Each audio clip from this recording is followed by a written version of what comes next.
어휴, 어제도 마셨는데 오늘 또? 술 걱정 말고 술 편한 오호!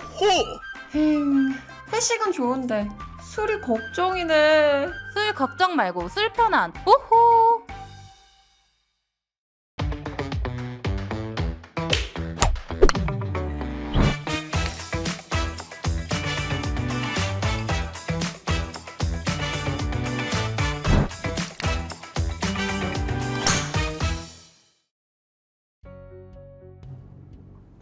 여러분 안녕하십니까? 오늘은 특집으로 마키아벨리를 준비했습니다. 주말에 여러분들 만나는 시간인데요. 요즘 뭐 정치 바라보면 여러분 걱정도 많으시고요. 정말 대한민국 이러다가 망하지 않겠느냐라는 분도 계십니다. 그런데 그렇지 않습니다. 위기가 클수록 또 고통의 크기가 감당하기 어려울수록 그 안에서는 새로운 또 싹이 트고 그것이 대한민국을, 우리 정치를, 우리 또 국민들을 위하는 중요한 순간순간에 몸과 마음을 헌신적으로 던지는 사람들이 있기 때문입니다. 그래서 오늘 특집으로 마련한 마키아벨리에서는 여러분들이 깜짝 놀랄 만한 손님 한 분 모시고 정말 대한민국 정치에 어떻게 가야 하는 것인지 솔직담백하게 여러분들에게 희망의 씨앗을 뿌릴 수 있는 그런 인터뷰를 진행하겠습니다. 놀라지 마십시오. 천호선 사회민주당 사무총장님 오셨습니다. 어서 오십시오. 예, 반갑습니다. 요즘 인터뷰 굉장히 많이 하고 계시죠? 당이 작아서 그렇게 많이 불러주지는 않습니다. 그래요? 그래도 한참 동안 언론에 나갈 일이 없었는데, 네. 근데 오늘 워낙 대표님께서 극찬을 해주셔가지고 아무도 깜짝 놀라지 않았을 것 같은데 깜짝 놀랄 것 같다고 해서 어떻게 해야 좀 원래 살아왔던 이력을 아시는 분들은 실제로 천호선 사무총장이 왜 3인당에 그것도 실무를 총괄하는 사무총장을 맡았느냐 이렇게 생각하실 수도 있고요. 예. 또 다른 한편으로는 실제로 살아왔던 삶의 이력이 노무현 대통령의 비서로 출발해서 예. 대선을 한번 치렀고 청와대에서 이제 대변인 또 정책기획비서관 네. 그리고 의전비서관까지 네. 하고 마지막에는 홍보수석까지 하셨지 않습니까? 예. 그런 이력으로 보면 정말 3선, 4선, 5선 국회의원이 되어서 대한민국을 스스로 책임지고 한번 이끌어갈 만한 위치까지 오셨는데 예. 이런 걸 이제 아는 분들이 보면 오늘 천호선 사무총장을 이제 통해서 우리가 많은 걸 들을 수 있겠다 이런 생각. 그래서 여러분들 채널 고정하시고요. 오늘 이 방송 들으시면 정말 꽉 막힌 정치가 또 꽉 막힌 여러분들 마음이 쑥 이렇게 뚫릴 수 있다 이런 생각을 하고 있습니다. 예. 자, 이제 이슈로 바로 좀 들어가 보겠습니다. 자, 엊그제 이제 이낙연 예. 전 민주당 대표가 탈당을 결행했습니다. 예. 이분 어떤 분이신가요? 잘 아시죠? 개인적으로는 인연이 많지는 않은데요. 2002년도 노무현 대통령은 선거대책위원회 대변인 출신입니다. 이낙연은. 예. 제가 그 밑에서 부대변인을 해서 겪은 게 있는데 제가 참 뭐 어떤 분의 리더십과 인격에 대해서 뭐 제 체험을 가지고 얘기 참 조심스럽게 합니다만 얼마 전에 제가 잘 아는 이낙연 지금 뭐라고 하시나요? 전 민주당 대표를 취재했던 기자가 이렇게 얘기를 하더라고요. 자기가 만나본 사람 중에 지독한 서울대주의자, 지독한 동아일보주의자였다라고 얘기를 하더라고요. 제가 갖고 있는 문제의식은 강한 엘리트주의자라는 체험들은 그때도 많이 했었었고요. 자, 말씀하셨던 서울대주의자 또는 동아일보주의자 이런 것들이 실제로 우리가 체감할 때는 어떤 모습으로 드러납니까? 그거는 이낙연 전 대표가 함께 일을 했던 분들이 물론 그분은 이제 그래도 좋아하시는 분들도 있지만 뭐 여러 가지 경험들을 했습니다. 그러니까 전남도지사도 하시면서 전남도청 공무원들이 겪은 것도 있고요. 정치를 하면서도 누가 그런 분석, 심리학적 그런 분석을 하던데요. 정치를 하는 이유가 좀 멋으로 한다라는 얘기를 하더라고요. 네. 뭐 저는 그 심리학의 분석을 잘 이해는 못하지만 제가 어떤 취지인지 알 것 같아요. 이런 질문 있지 않습니까? 만약에 그분이 대구에서 태어났으면 민주당을 했을까? 라는 질문에 아주 굉장히 핵심적인 질문이라고 생각합니다. 예. 자, 그러면 그런 이제 엘리트주의라는 것이 제 느낌은 이렇습니다. 예. 수요자, 국민, 유권자, 뭐 과거 이야기로 하면 대중, 민중 이런 쪽이 정치의 출발점이라고 생각하지 않고 오히려 공급자, 예. 엘리트, 지도자에 의해서 뭔가 계몽적 사회를 만든다 또는 내가 가지고 있는 생각과 가치가 투영이 돼서 국민들이 따라와야 한다. 예. 아마도 이제 과거의 개발 독재 시절에 알고 있던 우리 리더십 유형 이런 부분이 오히려 엘리트주의의 전형. 그렇죠. 그럼 크게 그 위에 있고요. 저는 오히려 자신의 생각을 국민들이 알고 따라줬으면 좋겠다는 거 하면 굉장히 나을 텐데 네. 몰라도 된다라고 생각할 수도 있는 게 아니 제가 이낙연 대표를 말씀드린 건 예, 아니고 예. 엘리트주의가 갖고 있는 위험한 네. 더 위험한 유형이라고 생각합니다. 예, 무슨 말씀인지 잘 알겠습니다. 이제 그만큼 이낙연 대표는 요즘 이제 분위기로 보면 좀 자유로움, 또 뭔가 국민들의 개인 인권에 대한 존중, 또 사회적 평등에 대한 의식이 훨씬 더 좀 높아지기도 하고, 사회적 약자에 대한 또 국가의 책임 이런 쪽하고는 사실 따지고 보면 크게 이렇게 맞닿아 있지 않다 이런 느낌이 드네요. 말씀 나온 중에 하나 하자면 저희가 사회민주당이라는 작은 정당을 만들어가는 과정도 그랬지만 네. 정치를 하는 사람은 저는 제일 중요한 게 그거라고 생각합니다. 간절하게 원하는 세상이 있어야 된다고 생각해요. 어떤 세상을 만들겠다는 게 있어야 되고 그것을 위해서 자기가 정치하겠다. 거기하고 뭐 개인적인 어떤 권력에 대한 욕심이 들어가도 문제가 없다고 보는데 쭉 보면 물론 모든 지도자들의 그 기준에서 놓고 보면 부족한 사람들이 대부분이 뭐 부족하지만 저는 이낙연 전 대표 같은 경우 그분이 여지껏 살아가면서 진짜 간절하게 바라는 세상, 간절하게 어떤 대한민국을 만들고 싶다는 것들을 분명히 인상적으로 얘기한 적이 있었던가 그것을 위해서 헌신한다는 장면들이 있었을까? 그러니까 저는 사실 이건 이낙연 대표 개인에 대한 비판이라기보다도요. 지금 정치 지도자 모두에게 던진 질문이어야 하고 저희가 3인당을 출발할 때도 우리는 왜 이 3인당을 하지? 라는 자문과 해답을 찾아가는 과정도 마찬가지였거든요. 예. 그 이낙연 전 대표에 이제 대한 질문 하나만 더 드리면 저는 이번에 이제 예. 그 탈당 과정에서 가장 충격을 받았던 부분이 민주당의 전과자가 국회의원 중에 44%다 예. 또는 뭐 41%다.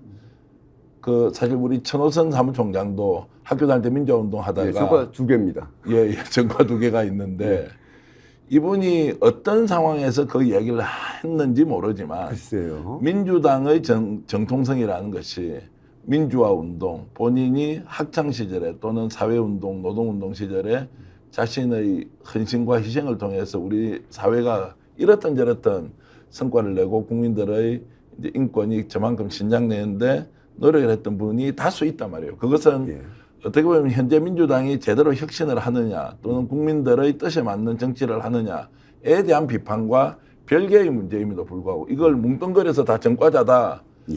이렇게 낙인 찍기를 해버리니까 저도 굉장히 충격적이었습니다. 저분이 그러면 사상 체계 또는 본인은 이상한 것 가지고 이제 전과가 2개가 있던데 그런 부분에 대한 이제 부지불식 간에 민주당에 대한 일종의 공격, 폄훼 이런 건 어떻게 해석해야 되죠? 저는 뭐 그렇다고 해서 또 뭐 민주화 운동했던 386의 모든 정과가 다 정당했다 이렇게 얘기할 수는 없을 수도 네, 있다고 예. 생각합니다. 그러나 적어도 진보에도 엘리트주의자들이 있죠. 네. 근데 진보의 엘리트주의는 그래도 나름대로 진보의 가치나 대중을 위한다고 스스로 생각하잖아요. 예. 조금 전에 전과자들을 또는 민주화 운동 과정에서 정권을 얻었던 사람을 이렇게 쉽게 폄훼하는 발언은 엘리트를 위한 엘리트주의자 같아요. 자신을 위한 엘리트주의자. 그런 예. 인상을 좀 받았습니다. 그래서 그들의 노력들이 어땠는지 저는 뭐 꼭 부채의식을 가질 필요가 없다고 보지만 민주당 오래 하셨던 분은 그분들과 다 섞여서 살아왔거든요. 같이 정치해왔고 왜 그런 얘기가 튀어나왔을까. 그런데 그 뒤에 얘기가 더 웃겨요. 저는 변명을 나중에 페이스북에 하셨던데 알고 보니 44%가 아니라 41%더라. 그리고 원래 취지는 그건 아니었다는데 이분이 지금 약간 평정심을 잃은 것 아닌가 그렇게 말씀을 잘하는 기술이 탁월한 분인데 왜 그렇게 얘기하는지 뭔가 자신의 생각이 지금 이 과정에서 정리되지 않고 무슨 어떤 것에 대한 방향이 있다기보다 약간 자신의 입장에서는 분노가 너무 불쑥불쑥 튀어나오는 것 아닌가 이런 생각이 들 정도로 실망스러웠습니다. 저는 그 소명이 더 실망스러웠습니다. 네. 자, 명분도 없고 예. 그리고 정통성도 없는데 그러면 실리는 있습니까? 저렇게 이제 나가서 당을 차리면 어떻게 뜻고물 좀 이렇게 가져가서 의석을 본인 희망대로 뭐 20석, 30석 할 수는 있겠습니까? 본인이 무엇을 목표로 하고 있는지는 뭐 단정하기는 없지만 둘 중에 하나일 거예요. 일단은 대통령이 되고 싶으실 거고요. 예. 저는 그런 생각이기 때문에 저걸 감행한 거라고 보고요. 대통령이 되고 싶기 위해서 당장은 아니더라도 최소한의 발언권과 영향력 있는 정치 세력을 유지하고 싶으시겠죠. 그래서 저는 전자는 거의 불가능하다고 보고요. 후자도 쉽지 않을 것이다. 게다가 이제 지금 이준석 신당, 금태섭 신당과 함께 가겠다는 거잖아요. 지금 어떻든 이낙연 전 대표의 지지자들은 반국힘 그리고 비민주라기보다는 비이재명에서 가깝죠. 그런 분들이 볼 때 오히려 독립적으로 나가서 민주당의 노선과 가치를 더 잘 실현하는 모습을 보여주면은 옛날에 국민의당처럼 국민의당이 한때 확 휩쓸었지 않습니까? 호남을. 그게 가능할지 모르겠지만 지금 제가 보니까 호남에서도 별로 인기 안 좋고요. 호남에서 그분을 직간접적으로 많이 체험해봤잖아요. 전남 도민들, 공무원 체험해봐서 별로 그렇지도 않고요. 지금 이준석 씨 등과 함께 할 가능성이 높아 보이는데 그럴 경우에 저는 이낙연 신당의 지금 예를 들면 여론조사에서 나온 지지율도 반 이상 줄어들 거라고 봅니다. 저는 이제 이런 생각이 좀 들었습니다. 이제 만약에 노무현 대통령이 이런 정치적 상황에서 본인이 탈당을 결행해야 할 이제 때가 왔다. 그러면 어떤 주제를 놓고 어떤 방식으로 국민들을 설득하고 제대로 된 정치를 할 것인가. 예. 이제 이런 생각을 해보면 네. 당연히 혁신 경쟁을 할 것 같고요. 더 나은 대한민국을 위해서 미래 비전을 내놓고 비록 내가 풍찬 노숙의 길거리로 나앉지만 이런 나라는 안 되겠습니다. 라고 가는 것이 저는 맞다고 생각하는데 지금 이낙연 전 대표의 모습은 이재명 이 사람 아니에요.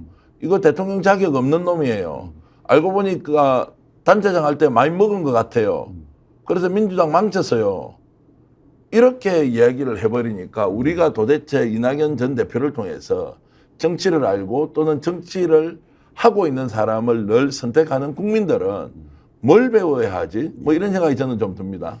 지금 오히려 저는 이준석 전 국민의힘 대표가 탈당한 것은 예. 윤석열 대통령 중심으로 나가는 어떤 개인에 대한 비판보다는 통치 리더십과 어떤 노선에 대한 비판, 정책적으로도 굉장히 다른 것 같아요. 예를 들면 그 이준석 신당의 첫 번째 공약이 언론 민주화하겠다는 거잖아요. 네. 근데 윤석열 정권의 언론 장악 과정과 탄압 과정들에 대한 반대 입장이 분명하잖아요. 그게 이론이었다고 저는 그게 굉장히 인상적이라고 봅니다.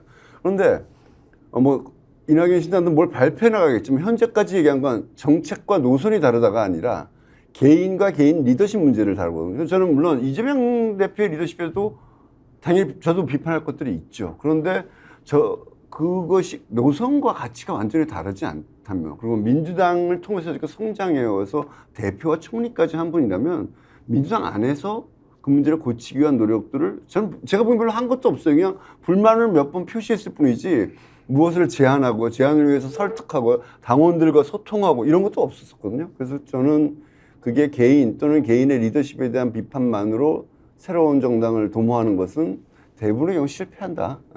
저는 그 길을 크게 벗어나지 못할 거라고 생각합니다. 자, 그러면은 예. 단독으로 신당 만들면 실패하는 게 명약관화하다. 예. 그럼 이준석과 손을 잡을 가능성은 있다 이렇게 예. 보십니까? 저는 가능성이 꽤 있는 것 같아요. 혹시 예. 두 사람이 손을 잡으면 예. 비례대표 상위 순번은 이낙연 전 대표가 합니까? 그것까지 이준석 제가 전- 상상도 저는 사실 이 일이 굉장히 민망한 일이라서요. 예. 그러니까 저는 오히려 이준석 신당은 다른 의미에서 뭐 범야권에 유리하다가 아니라 다른 의미에서 응원한 편인데 제가 이준석 대표의 노선에 동의하지는 않습니다. 근데 응원한 편인데 아까 말씀드렸지만 이낙연 신당은 이재명 대표의 리더십에 문제가 있다. 이거는 진짜 좀 민망한 일입니다. 민망한 일이라 그분들이 어떻게 할까를 상상해 보진 아직 않았어요. 그래서 제가 뭐 비례대표 순번을 어떻게 할지는 그분들이 앞으로 이제 부딪혀 나가겠죠. 보통 평론가들은 그런 질문을 드립니다. 왜냐하면 저는 뭐 그건 제가 할 일은 아닌 것 같아서. 이제 정치라는 것이 이제 비전, 목표, 철학, 가치를 가지고 하는 것이기도 하지만 지극히 현실적으로 본인이 어떤 권한을 확보해서 이제 여의도에서 국회에서 자신의 이제 역량을 발휘해야 되는 현실적 목표들이 있기 때문에 예. 결국 어느 순간에 가면은 비례대표 순번이나 우리의 정책 지분이 어느 정도 되는지에 대해서 제대로 따지는 것은 저는 어쩔 수 없거나 또는 그것을 지혜롭게 하는 것이 예. 정치에서 우리가 이제 그 대화와 협상 또는 이제 타협의 산물 이런 것들은 현실이기 때문에 이제 꼭 필요하다고는 생각하지만 저는 뭐 그거 그 자체가 부도덕하다고 생각하는 예. 건 아니고 워낙 이 과정이 민망한데 이분들이 나중에 어떻게 비례대표를 놓고 협상할까지는 아직 제 머리에 상상의 범위에 들어있지 않다는 말씀입니다. 예, 어찌됐든 이낙연 이제 전 대표가 신당을 차리고 나갔는데 아마도 민주당을 지지하고 있거나 또는 과거의 민주화 운동에 어느 정도 몸담았던 사람들이 봤을 때는 확실히 설명은 되지 않는다. 예. 그리고 아무리 이익이라고 하지만 그런 방식으로 정치를 하는 것이 우리 사회에 어떤 교훈으로 남아 있을 것인지에 대해서 많은 분들이 의문을 품고 있다 이런 말씀은 좀 서로 동의한다고 생각합니다. 여러분들은 지금 특집으로 마련한 마키아벨리 사회민주당 천호선 사무총장님과 함께하고 있는데요. 아마도 노무현 대통령 시절의 천호선 사무총장은 여러분들이 청와대의 대변인으로서 의정비서관으로서 정책기획비서관으로서 마지막에는 홍보수석으로 했던 분이어서 누구보다도 노무현 대통령에 대한 기억, 그분의 가치, 철학, 비전을 잘 알고 있는 분이다.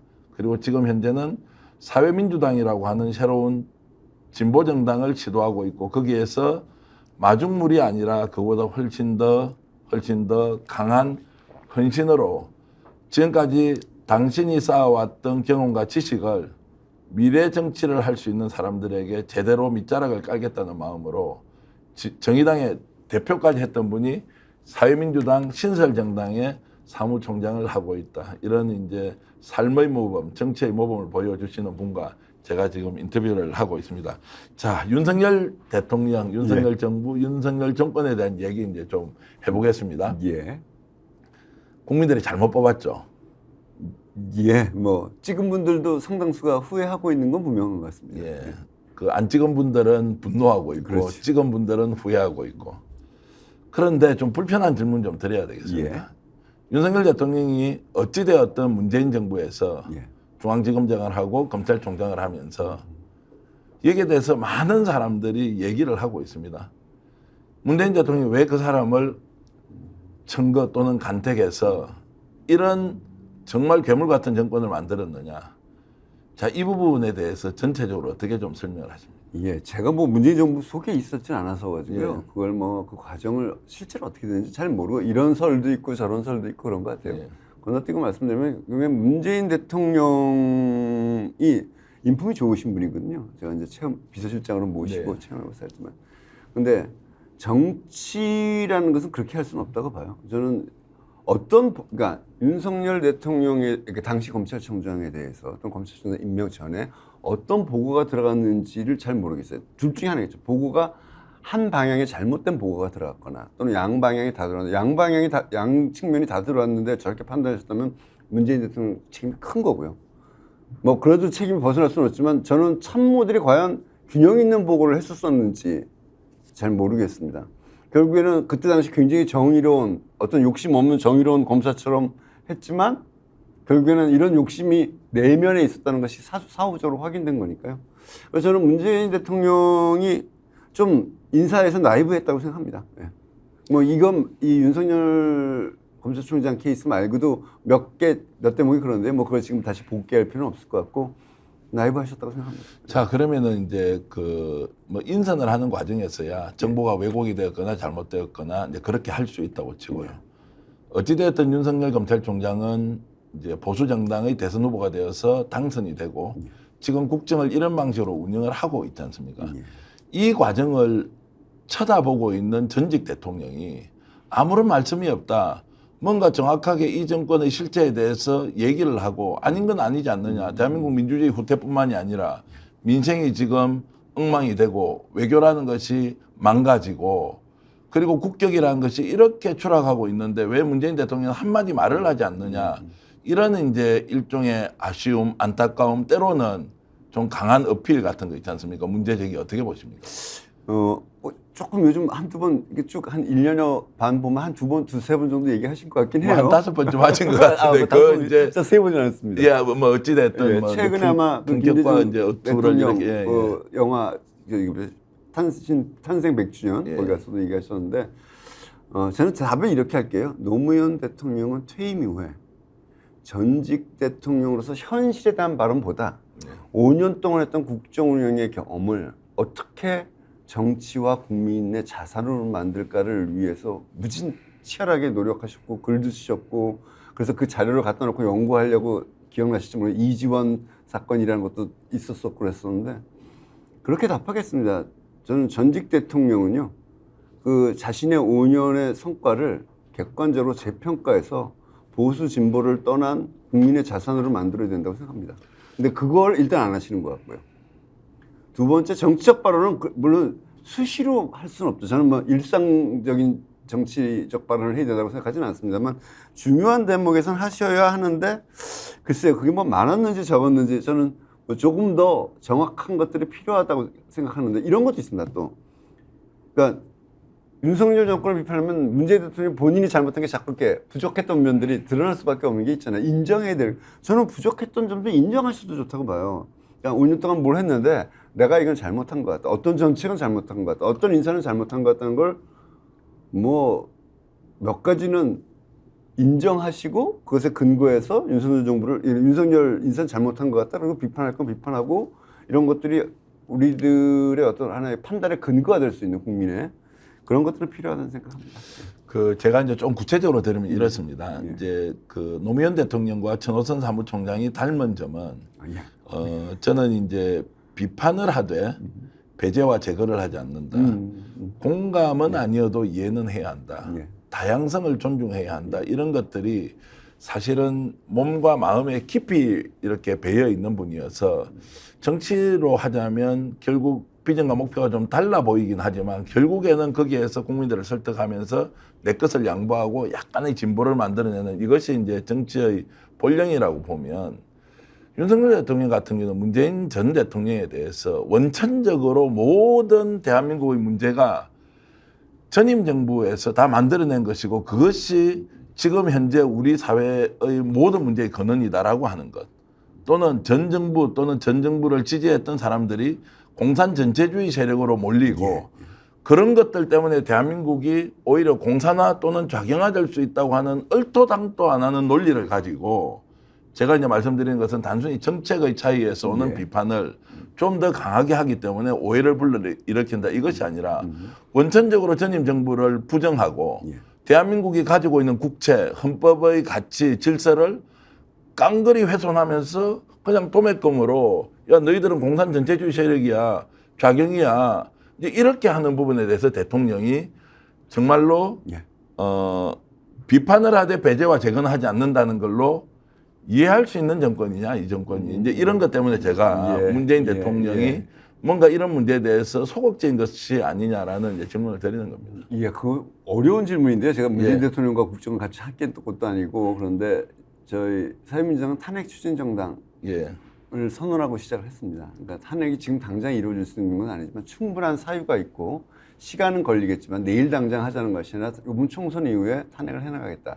그러니까 저희는 타도의 대상이라고 생각하지는 않지만 탄핵이라는 헌정 질서 속에서 윤석열 정부가 5년 다 채우면 안 된다. 그건 국민의 불행이라는 생각을 분명히 갖고 있습니다. 그런 관점에서 볼 때 문재인 전 대통령도 만약에 인식이 거의 같으시다면 좀 과감한 얘기를 해주셨으면 좋겠다. 총선 앞두고 못할 거 없지 않냐? 라는 생각을 하기는 합니다. 근데 제가 그걸 조금 더 세게 하시라 마시라는 주문을 할 뭐 이야기를 할 건 아닐 것 같아서 뭐 그건 어쩔 수 없고 어떤 한계를 좀 큰 뭐랄까요?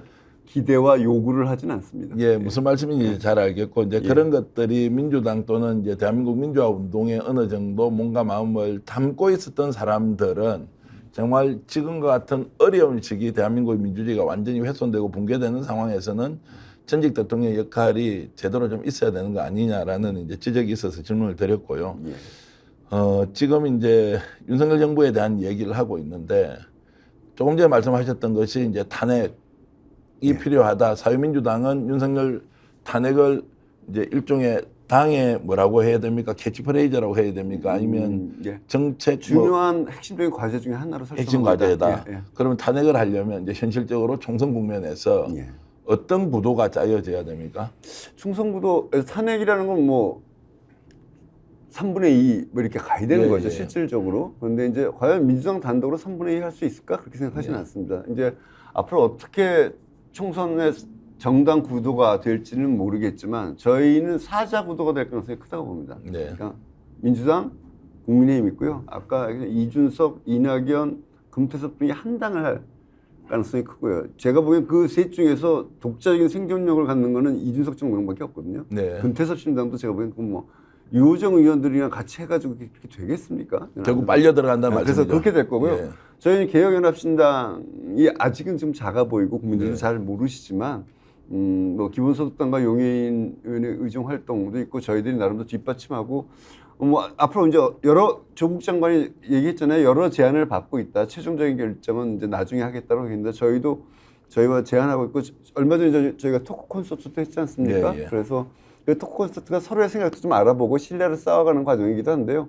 어떤 결정을 하시든지 굉장히 지금 그분 입장에서는 이 어려운 상황에 처해 있는 건데 재판 과정이라는 그 구도가 잡히면 저는 사자 구도가 될 거라고 봅니다. 사자 구도가 된다. 사자 구도가 될 가능성이 크다. 예. 그런 개혁 보수 신당과 예. 이제 개혁 연합 신당이 진보 개혁 신당으로서 이제 축을 가지고 거대 정당, 국민의힘, 민주당 이렇게 해서 이제 총선 구도가 짜일 것이다. 저희가 이제 이름을 좀 아직은 개혁연합신당은 같이 있는데, 그러니까 예. 민주당과 개혁연합신당이 진보의 입장에 예, 예. 위치에 서 있고 국민의힘과 이준석 신당이 되는 구도가 될 가능성이 크다라고 보는 네. 거죠. 그 이준석 신당이 지금 현재는 당명이 확정됐는지는 모르겠는데 개혁 신당이라고 그래서 이름을 저희 쓰더라고요. 누가 먼저 했다는 걸 뭐 따지고 싶지는 않은데 그래서 서로 좀 피해가야 되지 않을까라는 생각을 합니다. 헷갈리니까. 어쨌든 이제 정당 구도에 대해서는 좀 이따가 좀 깊이 예, 있는 예, 논의를 예. 좀 하기로 하고요. 예. 지금 윤석열 정부에 대한 이제 얘기를 하고 있는데 지금 현재 상태에서 한동훈 비대위 체제, 예. 윤석열 대통령의 아바타다, 그다음에 김건희 리스크, 그다음에 명품백 사건까지 포함해서 수없이 많은 문제를 지금 안고 있지 않습니까? 예. 그런데 정당 지지도를 보면 민주당이 확실히 앞서지도 못하고 예. 그런데 윤석열 대통령에 대한 반대 또는 적극적인 그 이제 비토의 강도나 비율은 여전히 60%를 초과하는 수준에서 유지되고 있다. 이제 이런 현 상황, 이것은 이제 종합적으로 보면 어떻습니까? 글쎄요, 제가 저는 국민의힘이 잘하고 있다고 생각해요. 잘하고 있다. 무슨 뜻이냐면요. 예. 정치를 잘한다는 뜻이 아니고요. 또는 나라 운영을 잘하고 있다는 게 아니고요. 윤석열 대통령도 잘하고 있다는 게 아니고요. 사실은 윤석열이냐 민주당이냐 또는 이재명이냐 하면은 민주당이 훨씬 압도적일 수 있습니다. 네. 그런데 아바타라고 얘기하지만 어떻든 새로운 인물인 한동훈이라는 사람이 나타나서 지금 구도가 이재명 대 윤석열, 현 정권 대 야당이 아니라 이재명 대 한동훈이란 구도로 만들어져 나가고 있습니다. 이게 현재 국민의힘의 입장, 윤석열 대통령의 어떤 실정이라고 얘기를 하죠. 에 비해서 굉장히 지혜로운 전략입니다. 저는 이걸 무시하면 안 된다고 봅니다. 윤석열 대통령에 대한 비판이 한동훈 위원장한테 똑같이 갈 수 있다? 그렇게 만들어나가는 게 이제 민주당의 하나의 전략일 수는 있겠지만 제가 보기엔 국민들은 그렇게 생각하지 않는 중간에 국민들 있다고 봅니다. 그래서 저는 여기서 민주당이 굉장히 분발하지 않으면 이번 총선에서 질 수도 있다. 특히 뭐 이게 선거제 얘기를 하는 경우를 핵심은 우리나라 선거제도가 그런 거잖아요. 300석 중에 6분의 5가 지역에서 한 표만 많아도 당선이 된 소선거구제인데 수도권과 춘천권은 항상 왔다 갔다 해요. 우리나라 선거제의 특징은 얼마 전에 누구의 어떤 최병천 수상의 주장처럼 비슷한 게 아니라요. 선거에 따라 여야 또는 민주당 계열과 국힘 계열이 최소 30석의 차이가 나거나 보통 50석이 넘는 차이가 나게 왔다 갔다 합니다. 만약에 지금 민주당이 안이하게 대처하면 저는 국민의힘이 50석을 이길 수도 있다고 봅니다. 그 말씀은 이제 조금 부연해서 드리자면 수도권 선거에서 예. 실제로 양당의 최종 득표율을 보면 40대 37 정도인데 예. 의석을 가져가는 걸 보면 그렇죠. 7대 3으로 가져가는 구조이기 때문에 예. 이제 일종의 그렇습니다. 과대표 현상은 예. 필연적으로 그래서 생겨서 민주당이 상당히 긴장해야 된다고 예, 보죠. 긴장해야 한다. 예. 결국 그것은 국힘이 잘한다는 표현을 하셨지만 다른 예. 한편으로 보면 민주당이 또는 이재명 대표가 현재 윤석열 대통령 또는 한동훈 비대위 체제에 대한 대응을 제대로 못하고 있다 이렇게 볼 수도 있습니다. 예, 대응하기 힘들 정도로 저쪽에서 무지막지하게 공세하는 것도 있는데 어떻게 하겠습니까? 그러니까 그걸 뛰어넘는 지금 오늘까지 보여줬던 이 시점까지 보여줬던 이재명 대표와 다른 모습을 신뢰감 있게 보여주는 노력이 필요하다고 봅니다. 네. 혹시 이것이 이제 언론, 특히 보수 언론을 중심으로 이유 불문, 기계적 균형 또는 적극적인 윤석열 대통령 호응, 한동훈 띄우기 이런 데 막 나서지 않습니까? 예, 너무 노골적으로 나서죠. 노골적으로 나서는 그런 예. 것들이 실제로 민심에 영향을 미칠 수 있다고 저는 미칠 봅니다. 수 있다고 봅니다. 예. 오늘 그러니까 엊그제 부산에 가서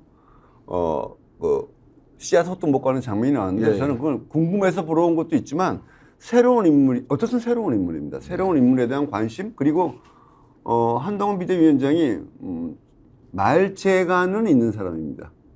네, 예. 그것도 이제 위험한 대목들이 많아서 사고도 많이 터질 거라고 보지만 새로운 사람이 하나 등장한 겁니다. 그렇다면 이에 대해서 민주당은 그냥 공격하는 것이 아니라 더 나은 모습을 보여주기 위한 노력을 특별히 할 필요가 있죠. 실제로 이제 우리 그 정치에 대한 관여 정도가 좀 더 이제 국민들이 성숙해지거나 또는 축적되고 있고, 총선 같은 경우에는 겉으로 국민들한테 속이는 마케팅 프로모션 요소보다는 예. 실제로 구체적인 정치 행위에 대해서 국민들이 기억을 하고 꾸준히 축적해 놨다가 결국에는 총선이라는 시점에 심판을 할 것이다. 예. 그래서 현재 나타나고 있는 민주당과 국민의힘에 대한 지지율의 격차는 실제 선거에 가면 확연하게 차이가 나서 어떻게 하더라도 국힘은 심판받을 수밖에 없다. 이제 이런 주장도 있거든요. 어떻게 예, 보십니까? 뭐 크게 보면 그게 반 맞는데요. 예. 국민들은 정치에 더 실망하면 손을 놓습니다. 가지 않는다. 지난 대통령 선거를 예를 들고 보면 특히 40대가 압도적으로 민주당 지지가 높은 세대거든요. 네.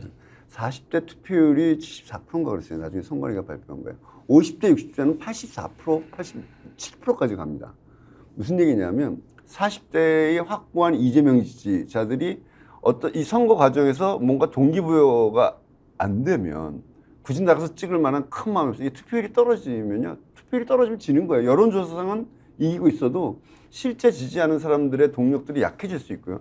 지금 예를 들면 이 주력의 어떤 40대는 5, 60대와 좀 다르게 민주당과 국민의힘으로 완전히 편이 갈라져 있다기보단 민주주의자지만 그러니까 철저한 민주주의적 경험을 갖고 있는 민주주의자들이지만 굉장히 합리적인 판단을 하려고 하는 세대들이에요. 그 세대가 아주 전형적으로 40대라고 보는데 40대 투표율이 조금만 떨어지면 지난 대통령 선거에서 저는 말이 40대 투표율이 조금만 높았으면 저는 이겼을 거라고 봅니다. 네. 0.73 정도는 40대 투표율이 80까지만 갔어도 0.73 정도는 충분히 뛰어넘을 수 있어요. 결국 지금 이 상황은 민심은 심판에 대한 열기가 높다 하더라도 예. 좀 더 많이 실망해버리면 투표장에 가지 않기 때문에 그것이 결과적으로 지금 국민의힘이나 민주당이 정말 어금버금 비등비등한 상황이 올 수 있거나 실제로 수도권에서는 질 수도 있다 이런 것 저는 말씀으로 질 수 있는 가능성은 이야기했습니다. 항상 경계해야 된다고 생각하고 지금 이 상태로는 질 가능성이 더 크다고 봅니다. 자, 그러면은 민주당이 지금 현재는 뭐 비명계가 이제 탈당도 하고 이낙연 신당도 만들면 이재명 대표가 지금 현재 이 시점에서 어떤 걸 좀 해야 됩니까? 제일 큰 게요. 저는 아까 이제 앞에 모두에 우리가 이낙연 대표의 어떤 그 정치적인 행위에 대한 평가를 비판적으로 했습니다만 예, 예. 그거는 저는 뭐 그 양반을 입에 밖에 나갔으니까 아마 척지고 계속 싸울 거예요. 예, 서로. 예. 그런데 이제 그건 아니고 당내 좀 다양한 의견들이 있고 그 다음에 당 외에서도 연합할 수 있는 사람들이 있는데 지금 이제 뭐 여러 가지 얘기했지만 저는 아직도 그대로 남아 있다고 보는 게 민주당이 병리평으로 가려고 하는 거거든요. 예, 예. 병리평에 대한 제도 설명은 다 떠나서 병리평 예. 핵심적인 게 뭐냐면 이건 잘못돼 있어요. 보통 지금 연동형이 국민의힘이나 민주당이 양당이 가진 걸 군소정당에 나눠준다고 생각하는데 네. 그게 아니라 원래 군소정당의 갈표를 병리평을 통해서 양당으로 모으는 거예요. 네. 그렇게 가겠다는 거거든요. 그렇게 가면 이길 수 있다는 생각이 일부 유혹이 아직도 저는 그걸 악마의 유혹이라고 봅니다만 보는데 실제 아까 얘기했지만 병리평일수록 더 약간의 차이에서 뒤집어질 수 있는 가능성이 더 커지는 예, 겁니다. 예. 일단 그렇고요. 병리평 연동형 지키겠다, 완전 연동으로 가겠다 수없이 약속했던 이재명 대표가 그걸 포기한다든지 게다가 민주당의 사실은 큰 정신적 기치 중에는 노무현 대통령이 얘기했던 선거제도 개혁의 방향에서 역행한다고 보여줄 거고요. 더 나아가서 저희 이제 개혁연합신당 만드는데요. 제가 이렇게 말씀드릴게요. 용해인 밟고 갈 거냐? 용해인이 있는 개혁연합신당 같은 표로 다 뺏어가서 민주당이 독점하는 모습을 보여준다면 아까 말씀드렸듯이 비판적으로 민주당을 지지하는 분들이 과연 동기부여가 될까? 열심히 나가서 민주당을 찍을까? 옆에다 술 마시면서 참 마시면서 민주당 찍어라라고 얘기하게 되는 그런 사회적 분위기가 형성이 될까? 저는 그렇지 않을 거라고 봅니다. 그래서 여러 가지 모습들이 병리평 깨끗이 포기하시고요. 당내 의견들을 좀 큼직하게 않는 좀 나이스한 모습도 보여주시고 민주당과 함께 할 수 있는 좋은 어떤 바깥 정치 세력과 연합하고 통 크게 끌고 가는 모습을 보여줄 필요가 있다 이렇게 생각합니다. 그것이 오히려 이번 총선을 민주당이 주도할 수 있는 매우 예. 중요한 지점이라고 말씀을 그렇게 하시는 거예요. 해야 민주당 표도 늘고요. 네. 민주당과 함께 적어도 반윤석열에 협력할 수 있는 세력들의 총 규모가 커진다고 봅니다. 제가 이제 시청자 여러분께 간단히 말씀드리면 병립형 제도를 통해서 다당제가 갈 수 있는 어쨌든 기반이 만들어지는 것이고 그것이 지난번에 위성정당이라는 이름으로 나왔지만 그것이 갖고 있는 특징 그리고 그것이 가지고 있는 장점을 현실적으로는 살려갈 수밖에 없지. 이것을 다시 병립형으로 돌리는 순간 한 표라도 더 많은 비율로 의석을 가져간 쪽에서 결국 비례대표 독식을 하는 구조가 되니까 이것은 반드시 역사의 퇴행, 민주주의의 퇴행, 선거제도의 퇴행이기 때문에 막아야 한다는 그런 뜻으로 일단 이해를 하고요. 그렇습니다. 예. 그것이 이제 이재명 대표가 지금 리더십을 다시 세우는 출발, 통큰 정치를 할 수 있는 밑거름, 그리고 그것이 전체적으로 범야권에 표를 더 가지고 올 수 있는 예. 좋은 전략이 되어야 한다 이렇게 이해를 하고요. 최근까지 제가 가장 최근에 들었던 이야기는 결국 민주당도 병립형으로 가지 않고 연동형으로 가서 다당제 구조를 결국 안을 것이다라고 했는데 그 결과는 좀 더 지켜보기로 지켜보죠. 하겠습니다. 저는 걱정이 되는데 그럼 좀 클리어하게 해줬으면 좋겠습니다. 자, 이런 질문을 좀 할 수 있지 않습니까? 제가 이제 주제를 좀 바꿔서 말씀을 드리면 천호선 사무총장 같은 분이 3인당 하지 말고요. 민주당에 들어가서 조금 전에 뭐 좀 개혁 또는 혁신 이런 것들을 주도하면서 민주당 내부의 진보성을 좀 확보하는 방식으로 정당 운동을 해도 되지 않습니까? 하여튼 뭐 적어도 지금은 제가 그런 능력은 안 되는 것 같고요. 예. 겸손히 말씀이시고요. 저는 예. 그 양당제 자체가 문제라고 생각하지는 않습니다. 양당도 다양한 의견을 가진 그룹들이 그 당 내에서 민주적으로 토론하고 발전할 수 있다면 좋다고 봅니다. 네. 근데 이제 저는 그 민주당이 그렇게 바뀌는 것보다는 그 옆에 있는 정당이 어떻게 하느냐에 따라서 전체적으로 민주진보 진영 전체의 어떤 개혁이 더 빨라진다고 보는 편이에요.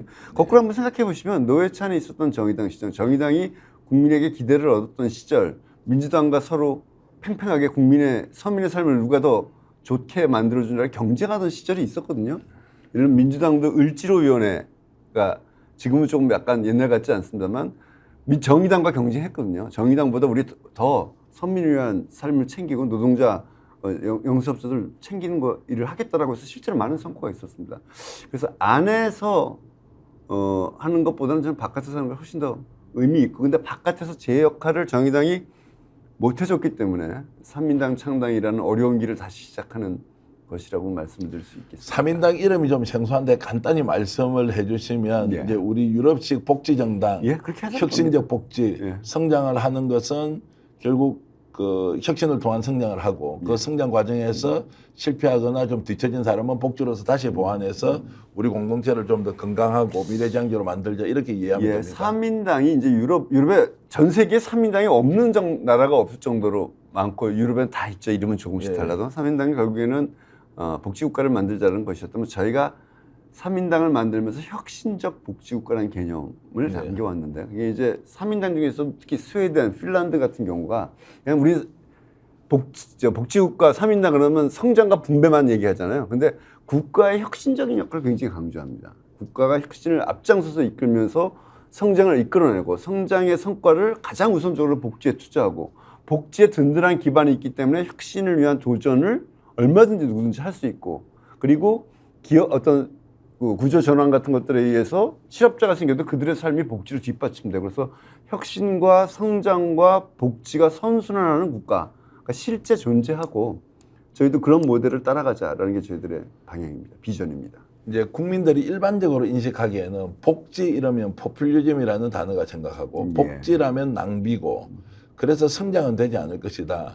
이제 여기서 일단 보수 진영에서 프레임을 걸면 대체로 이제 좀 넘어서지 못하는 한계가 지금까지 있었다. 예. 말씀하신 대로 혁신과 성장이라는 것과 복지가 선순환 구조가 되겠느냐라는 근원적인 질문에 오히려 삼성 같은 재벌 기업들이 글로벌로 활동하는 것은 국민들이 보수 진보를 따라서 박수를 보내는 반면에 국내에서 혁신적 복지를 해보자 이러면 왠지 좀 현실하고 좀 동떨어져 있는 느낌.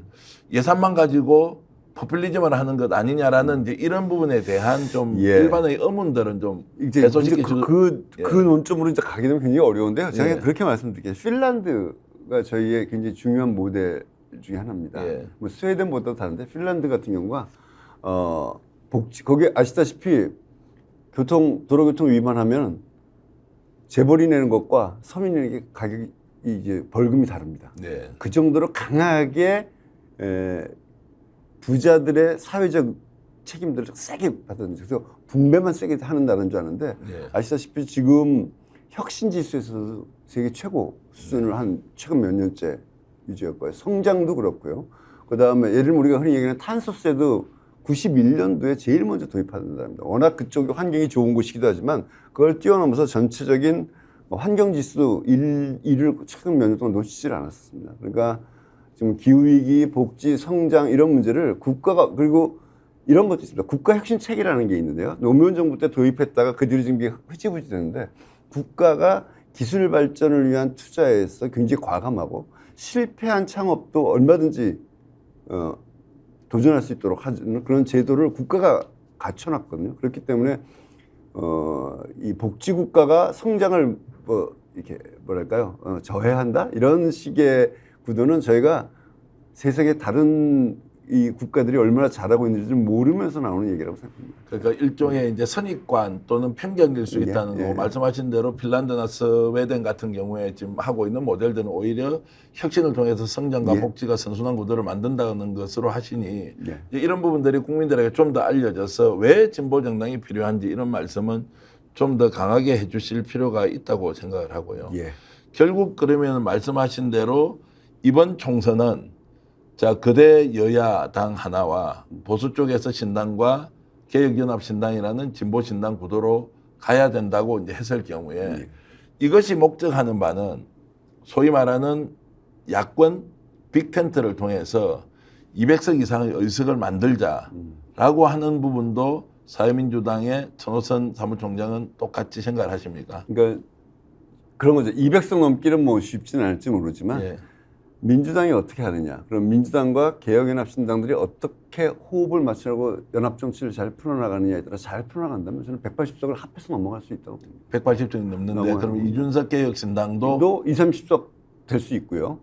그러면은 반윤이라는 전선은 굉장히 뭐 이준석 신당은 사안마다 다르게 하겠지만 윤석열 정부가 계속 이런 퇴행을 계속한다면 저는 이 3자의 연합으로 윤석열 대통령을 탄핵시킬 수도 있다고 봅니다. 그러니까 탄핵을 아까 이제 당의 중요한 과제라고 했다는 것은 구체적으로 이번 총선에서 개혁연합신당으로 갈 경우에 우리 윤석열 탄핵하겠습니다라고 실제로 선거 공약으로 내세울 정도로 지금 강한 의지를 갖고 있습니까? 그렇습니다. 자, 그러면 많은 분들이 이제 서울대 조국 교수는 뭐 조국 신당 이런 이야기 하지 않습니까? 또 본인은 200석 이상의 범야권 빅텐트를 통해서 내년 연말에 대통령 임기를 끝내야 된다. 아예 이제 이런 얘기까지 하시는데 이제 두 가지로 좀 나눠서 질문을 드리면 조국 전 교수는 개혁연합신당으로 들어올 가능성이 있다 없다.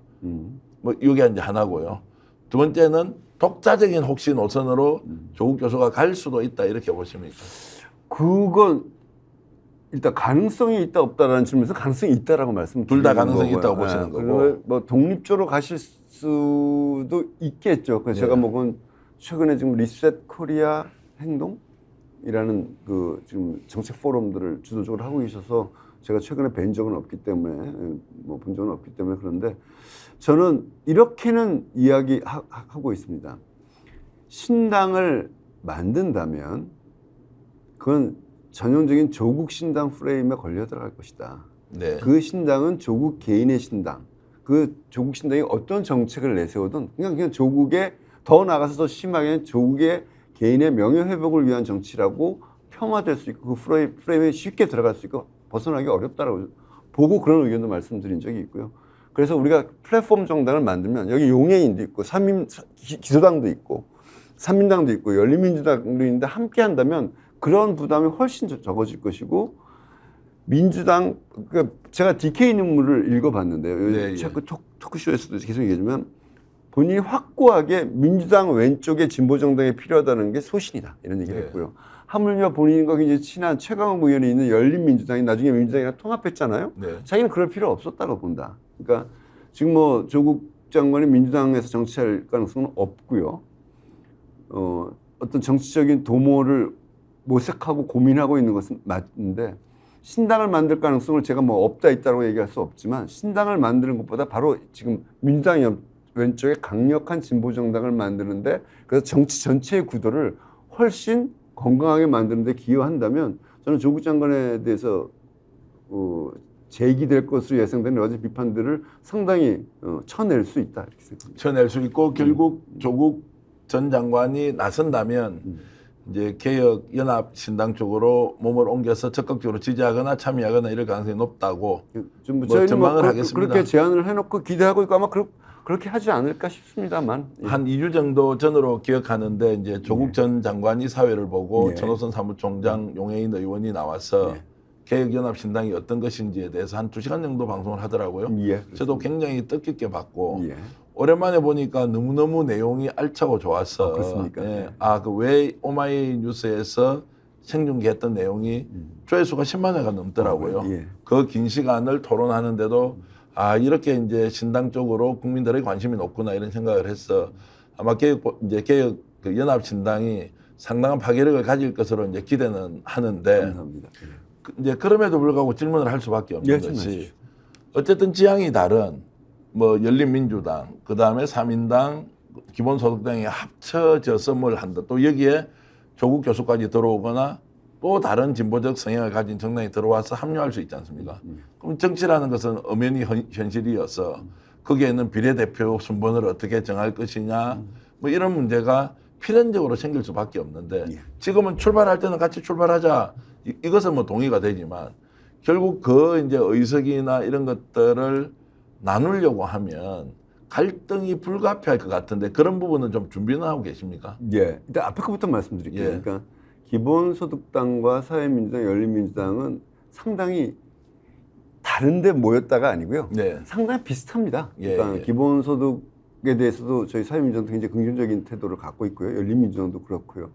그 기본소득당의 국가 비전을 미래투자국가 내지는 혁신국가라고 하는데 저희는 혁신적 복지국가라는 저희 비전을 이미 내세운 적이 있습니다만 상당히 한 80% 정도가 비슷하더라고요. 그걸 보고한 것도 아닌데. 그래서 저는 기본적으로 저희는 가치와 비전의 공통 부분이 크다. 그래서 가치 중심의 연합이다라고 자신 있게 말씀드릴 수 있고요. 두 번째는 선거가 끝나고 나서 이제 플랫폼 정당회를 보통 만들지 않습니까? 선거연합정당 끝나고 나서 저희는 헤어질지 말지는 우리 끝나고 나서 결정하자. 그러니까 각 당으로 돌아갈 수도 있고 그 당을 유지할 수도 있다. 각 당으로 돌아가더라도 우리는 원내외에서 연합정치의 틀은 그대로 유지한다. 이런 것들은 이미 합의가 되어 있다고 제가 말씀을 드릴 수 있고요. 지금 또 하나 더 말씀드리면 기본소득당을 사람들이 용인이 의원면서 하는데 나름대로 정치를 잘한 거예요. 원래 거기 정의당이 있었어야 될 자리를 정의당이 워낙 못하니까 기본소득당 용인이 개인 기량도 있고 당이 어떻든 일관된 방침을 갖고 해서 저는 기본소득당의 정치 역량도 결코 그렇게 낮게 보면 안 된다 이 말씀도 드리고 싶고요. 마지막으로 그런 거 있겠죠. 서로 비례대표 순번도 있고요. 지역구 나가고 싶은 사람은 어떻게 할 거냐, 얼마나 내보낼 수 있을까 이런 것들은 뭐 서로 약간 밀당도 있고 긴장도 있는 거고요. 근데 저는 큰 걱정 안 합니다. 이 3개 정당의 개혁연합신당 내에서는 저희는 굉장한 신뢰가 형성이 돼 있고 뭐 서로 양보하면 되고 아니면 사회민주당이 양보하면 되죠 좀 많이. 그렇게도 이제 생각을 하신다는 말씀. 뭐 그래서 저는 이제 그 개혁연합신당으로 보니 간판 스타로 내세워야 될 사람은 비례대표 1번은 용해인이어야 되겠다. 저희 공천까지 다 해주시는군요. 아니요. 제가 이제 보니까 그래서 예. 용해인 정도 되는 여성 정치인이 내근은 기치, 진보적 지향, 그리고 여성 문제, 사회적 약자 문제 그 행동 하나하나를 보면 와 어떻게 대한민국에 저런 젊은 여성이 저렇게 큰 일을 담대하게 하고 있는 이런 생각 저는 많이 놀랐어요. 했거든요. 저는 그 전까지 솔직히 뉴스만 보면 별로 몰랐는데 예. 같이 당을 하려고 해서 제가 그때부터 동영상을 찾아보기 시작했거든요. 의정활동이라는 거. 야 굉장히 단단한 사람이구나. 단단한 양반이구나 이런 생각을 했습니다. 혹시 이번에 사무총장 맡으시면서 예. 원래 당의 사무총장이라는 것은 공천권을 다 가지고 있지 않습니까? 아, 일반적으로 그런데 저는 그런 생각 없습니다. 개인적으로 출마하실 이런 저는 뭐 의향은 전혀 없습니다. 전혀 없는 예, 것이고 전혀 없습니다. 결국 사무총장 맡았던 예, 것은 예. 이제 경험과 지식을 총동원해서 어떻게 하면 진보정당을 제대로 만들어주는 마중물 역할을 할 것이냐. 홍동원에도 좀 부족하네요. 예, 총동원해도 이제 부족한 것보다는 예. 제가 그래서 이제 시청자 여러분께 하나 말씀을 드리면 왜 진보정당이 필요한가라는 질문에 제가 이런 이야기를 들었습니다. 대규모 개발 사업을 하고 있다. 사회적 약자가 정말로 대책 없이 한쪽으로 몰리고 있을 때 예. 과연 국민의힘과 민주당이 그들을 대표해서 그런 현상을 정말 막기 위해서 환경에 대한 문제, 인권에 대한 문제, 사회적 약자에 대한 문제, 그리고 기후변화에 대한 문제, 이제 이런 부분들은 어떻게 보면 우리 기득권 사회, 주류 사회가 지향하는 것과 동떨어져 있지만 그 가치 하나는 반드시 지켜야 하는 것. 예. 이런 것들을 하려면 민주당과 국민의힘은 할 수가 없다. 진보정당의 존재 이유는 그런 것들을 발언하고 그것이 필요하고 그리고 그것이 우리 사회의 소중한 가치로 유지돼야 한다는 주장만 하는 것으로도 예. 충분히 의미가 있다. 뭐 예. 이런 말씀을 하시더라고요. 예. 동의하시는 거죠? 이건 마찬가지로 주장 이상의 것들을 작더라도 해죠. 용해인 의원 한 개인이 예. 한 명밖에 없는 기본소득당이 작년에 이 해놓은 한 일이 너무 많잖아요. 예. 그리고 그것이 그냥 말을 잘한다는 느낌이 안 들잖아요. 어떤 분이 항상 민주당을 지지하는 분이고 민주당 당원인 어떤 굉장히 유명한 분인데 그분이 하는 얘기가 민주당 보면 데일리 멘트 정당이다. 매일매일 정치적 멘트 날리는 걸로 정치를 다 실현한다라고 생각합니다. 저는 물론 민주당 국회의원들 중에 옛날에 을지로위원회처럼 서민의 삶을 위해서 대중의 삶을 위해서 뛰어다니는 분들이 없지 않다고 보지만 민주당이 그런 일에 진심이라는 느낌이 잘 안 와닿아요. 뭐뭐의 진심이냐 이런 얘기 요새 많이 유행하잖아요. 과연 예를 들면 기본소득의 진심이냐, 산업재해를 막는데 중대재해처벌법의 진심이냐, 그 국회의원들이 그냥 표결한 게 아니라 당이 그걸 위해서 일상적으로 노력하고 있고 진심인 거예요. 이재명 대표가 그걸 중요한 현안으로 다루고 있느냐 이런 면에서는 아직 민주당이 주는 신뢰가 높지 않은 편이라고 봅니다. 자, 그래서 이제 오늘 우리 이런 인터뷰를 하니까요. 저도 우리 시청자 여러분께 제안을 좀 드리겠습니다.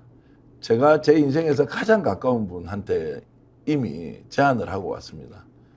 나는 정당 가입을 하기 어렵지만 당신은 정당 가입을 좀 해달라. 어떤 정당이냐? 과거에 우리 백교환 선생하고 했던 기억도 있고 예. 노무현 대통령과 했던 기억도 있는데 혹시 지금 당원이 아니라면 사회민주당에 당원으로 좀 가입을 해서 말씀하셨던 대로 진보정당이 제대로 견제를 하고 오히려 그 진보정당이 복지를 포퓰리즘으로 하는 것이 아니라 혁신을 통해서 국가가 성장하고 발전하고 그리고 여기에서 이탈하고 탈락한 사람을 보호하는 이런 혁신과 성장과 복지의 선순환 구조를 만드는 데는 당원 가입만큼 중요한 게 있겠느냐. 예. 그래서 그분한테 제가 일단 허락을 받았고요. 그렇습니까? 이분은 감사합니다. 일단 탈당을 해야 돼요. 뭐 어떤 예, 당인지는 예, 말씀을 예. 못하겠지만 예. 그래서 제가 이제 이런 이야기를 했죠.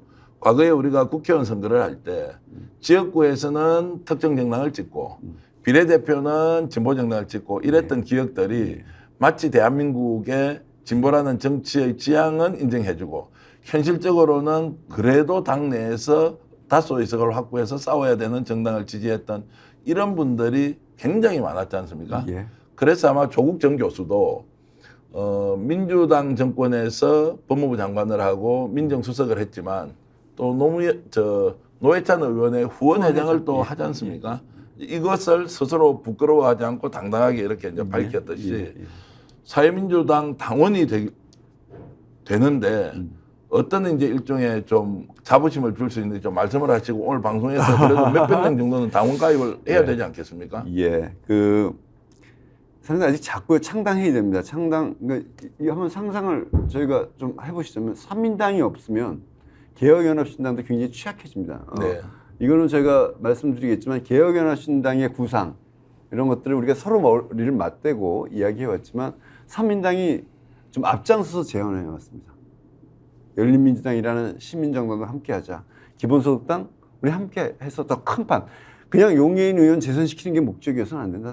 당신들도 더 커야 된다. 더 크려면 우리가 이런 구도로 가야 된다. 이런 연합정당을 만들자라는 제안도 저희가 먼저 한 셈이고요. 조국 장관도 물론 비판받고 감수해야 될 것도 있지만 크게 봐서 과도한 피해를 당한 사람이고 지금 이제 정치적으로 나가려고 하는데 단지 정치 명예회복에 끝내지 말고 당신도 이 큰 틀 속에 들어오시라고 저희도 뭐 제안을 해놓은 이제 그 실현이 저는 될 거라고 생각하고 기대하고 믿고 있습니다만 이 큰 그림을 만들어가는 중심에 사회민주당이 있다. 이런 말씀을 먼저 하나 지금 드리고요. 현재 그러면 예. 정당을 이제 만들려면 예. 시도당에 각각 1000명씩 이렇게 당원 가입을 해야 그러니까 되는 거죠. 이런 겁니다. 전체 숫자 몇 명은 하나도 안 중요하고요. 예, 예. 5개 시도에 무조건 1000명이 넘어야 됩니다.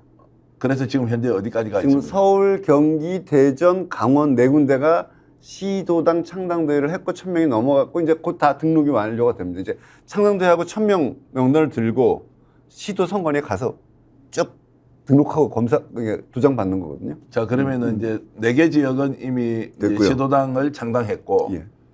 그다음에 다음 순번으로는 어디가 되게 되겠습니까? 다음은 그래서 저희가 지금 부산, 인천, 전북 세 군데가 지금 부산, 중요했는데, 인천, 전북. 예, 그런데 이게 저희들이 빨리 지금 창당을 해야 되기 때문에 예. 이 집중을 해야 돼. 빨리 창당을 하고 이제 선거 국민에 들어가야 되고 개혁연합신당이라는 것도 만들어야 되잖아요. 어떤 네. 플랫폼 정당. 그래서 저희가 집중을 현재로서는 전북에다 좀 하고 있습니다. 전북. 예. 예, 전북에서 지금 이제 1000명 이상의 당원이 예. 모집되고 그러면 이제 전국 정당의 틀을 갖추어서 이제 중앙당이 만들어진다는 예. 이제 의미고 전북 지역에 계신 분들 또는 전북을 고향으로 두고 계신 분들은 사회민주당을 통해서 대한민국 정치가 조금이라도 더 진일보할 수 있다면 여러분들 오늘 제 방송에 이렇게 나와서 인터뷰하시는 천호선 사무총장과 함께 그런 진보정당의 큰 길에 손잡고 나서주는 거 좋다고 생각하고요. 예. 저도 감사합니다. 제가 한 분 추천했듯이 여러분들도 사회민주당 당원을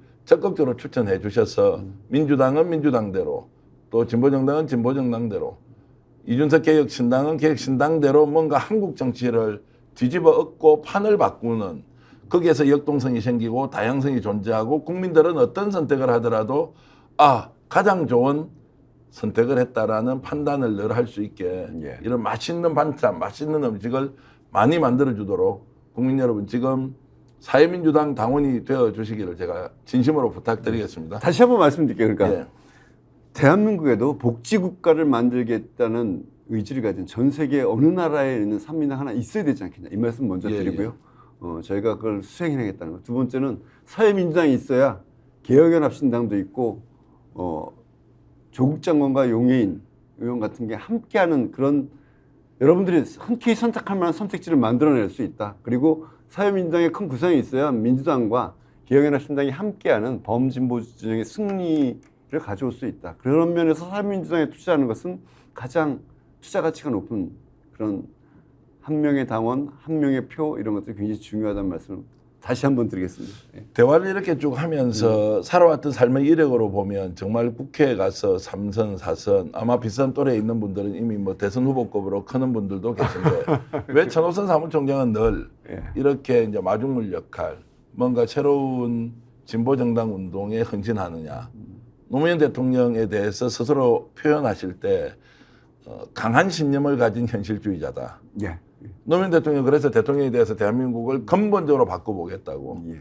오히려 세상을 떠나고 나서 더 많은 사람들한테 기억과 추억을 남겨두면서 우리 사회가 앞으로 풀어가야 할 이제 조직된 시민의 힘으로 뭔가를 가야 된다 이렇게 해주셨는데 왜 현실주의자가 되셔서 다선 국회의원이 되고 대통령까지 한번 목표를 두고 이런 진보 정치를 실제 현실에서 구현 한번 해보자 이런 꿈은 한 번도 꾼 적이 없습니까? 저는 지금 현실에서 더 좋은 정치를 하기 위해서 좋은 진보 정당을 만드는 게 매우 현실적인 길이라고 생각합니다. 좋은 진보 정당을 예. 만드는 것이 제가 현실적이다. 국회의원 중에 한 명이 돼서 지금 아까 삼선사선 국회의원이 리더라고 그러셨는데요. 예. 민주당의 삼선사선 국회의원 중에 한 두세 명 빼고 기억나시는 분 계세요? 국민들이 보기에 예. 국민들이 볼 때 저 사람은 뭘 하고 있어?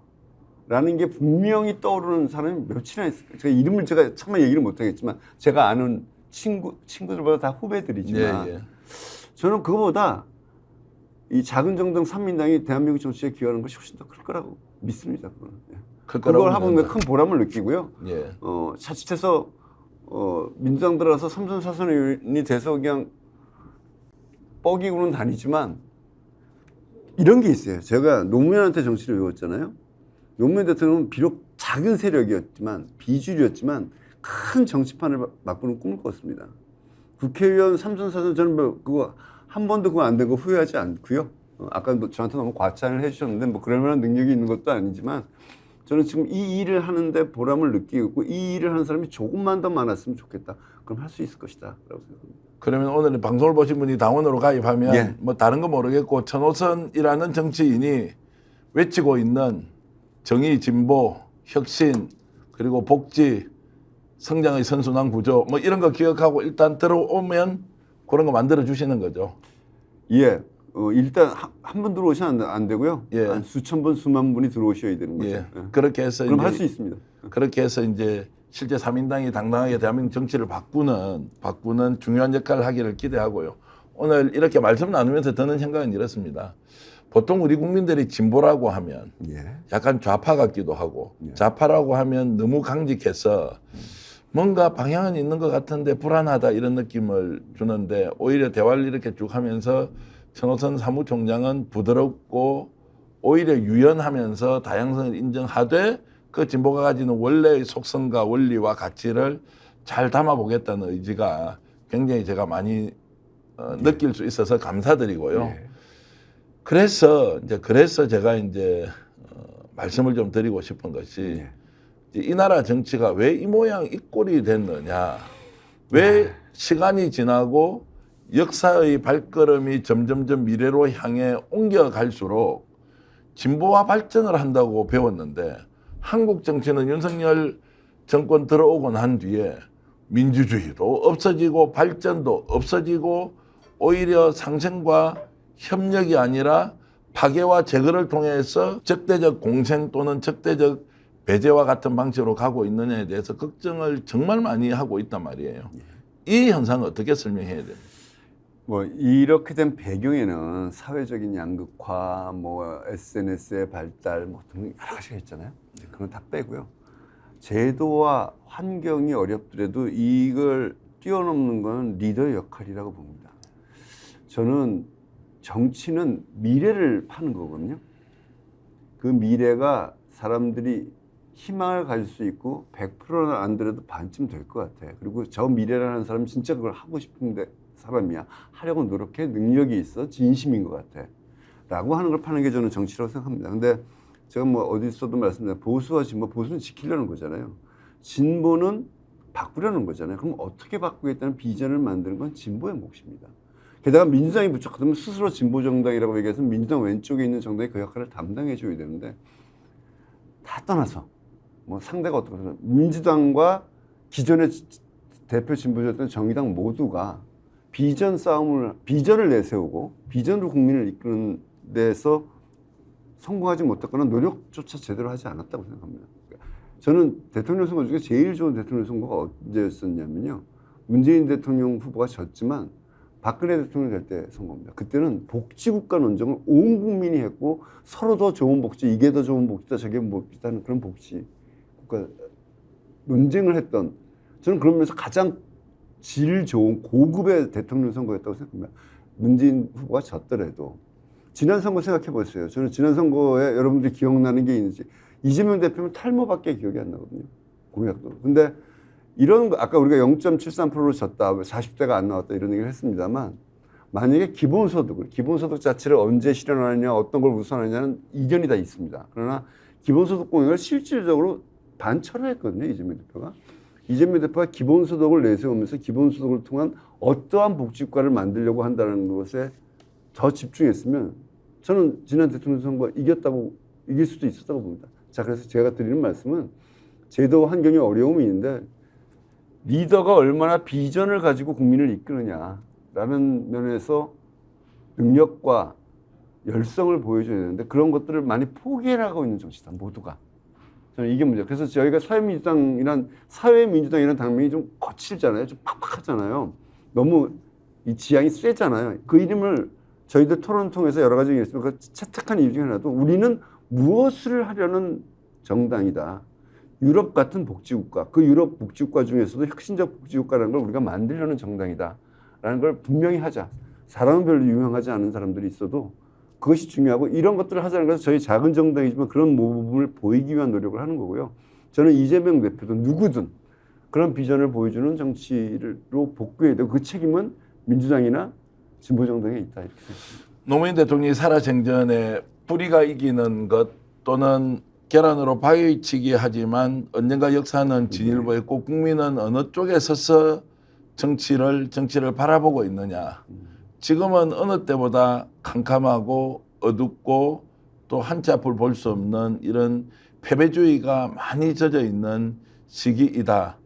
여전히 대한민국 국민들은 위대하기 때문에 좋은 정치를 만들어낼 수 있는 것이지요. 예. 그렇게 확신을 하십니까? 예, 그렇습니다. 예, 거기에 이제 사회민주당이 가장 앞장서서 진보의 가치, 선한 가치, 정의로운 가치를 구현하겠다는 그 말씀을 들으면서 저도 오늘 제 스스로 되돌아보면서 좀 더 그렇게까지. 사회민주당이 가지고 있는 비전 정치, 미래 정치에 대해서 생각을 좀 더 많이 하겠습니다. 감사합니다. 오늘 긴 시간 이렇게 인터뷰 예. 응해 주셔서 감사하고요. 예. 또 시청자 여러분들도 오늘 방송을 보시면서 천호선 사무총장 믿고 사회민주당과 손잡아도 되겠다 이런 분들이 좀 많이 늘어나기를 바라면서 저도 시청자 여러분들께 부탁을 드리겠습니다. 특집으로 마련한 마키아벨리 주말에 여러분들과 함께 했는데요. 오늘 이 방송을 통해서 그래도 대한민국이 살아있다. 우리나라에는 건강한 보수도 필요하고 또 더 앞서 나가는 진보도 필요하다. 다양성이 공존하는 사회가 더 좋은 나라라는 생각으로 여러분들이 마음으로든 몸으로든 후원으로든 십시일반할 수 있으면 오늘 천호선 사무총장을 더 많이 응원해 주시기를 진심으로 바라겠습니다. 시청해 주신 여러분 고맙습니다. 감사합니다.